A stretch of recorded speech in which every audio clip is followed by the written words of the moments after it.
అందరికీ నమస్కారాలండి. సంతపేటలో ఏదైతే మార్కెట్ 2014-19లో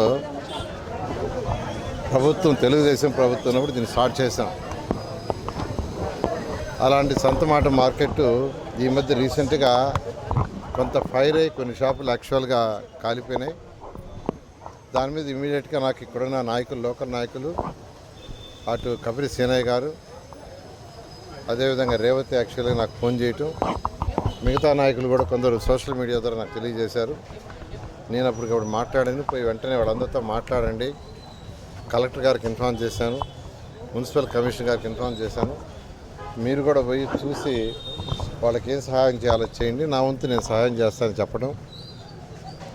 వెంటనే వాళ్ళు పోయారు. మొన్న ఈ మధ్య నేను ఇచ్చినప్పుడు యాక్చువల్గా వాళ్ళందరూ ఇలా కాలిపోయినా సార్ ఇమీడియట్గా చేయమంటే అవన్నీ ఇమీడియట్గా చేసేట్టుగా శనివారం సాయంకాలం లోపల పూర్తి చేసి వాళ్ళు మండే నుంచి ఇక్కడ చేసుకోవాలని చెప్పాను. మండే ఉదయం నుంచి ఎవరి వ్యాపారం వాళ్ళు చేసుకోవాలన్నాను, వాళ్ళు హ్యాండ్ ఓవర్ చేయాలన్నాను. ఆల్మోస్ట్ 90% వర్క్ పూర్తయినట్టుంది. మరొక 10% ఉంది. దాన్ని కూడా ఇవాళ రేపులో కంప్లీట్ చేసి వాళ్ళకి హ్యాండ్ ఓవర్ చేయమన్నాను. ఇక్కడ యాక్చువల్గా ఏదైతే షెల్టర్ ఉందో ఇక్కడ కొంత ఎక్స్టెండ్ చేయమన్నారు, ఆ బ్యాక్ సైడ్ చేయమన్నారు. అది కూడా ఇమీడియట్గా చేయించమని మున్సిపల్ కమిషనర్ గారికి ఆదేశిస్తున్నాను. ఎందుకంటే వీళ్ళందరూ చిరు వ్యాపారులు, చిన్న చిన్న వ్యాపారస్తులు, వాళ్ళు చేసుకునేవి. యాక్చువల్గా వాళ్ళ యొక్క ఆర్థిక స్థితి పెరిగితే ముఖ్యమంత్రి గారు కూడా చెప్తారు, ప్రతి ఇంటి నుంచి ఒక ఎంటర్ప్రెన్యూర్ రావాలా, ప్రతి ఇంటి నుంచి ఒక వ్యాపారవేత్త కావాలని. ఆ నేపథ్యంలోనే 2014-19 స్టార్ట్ చేశాము.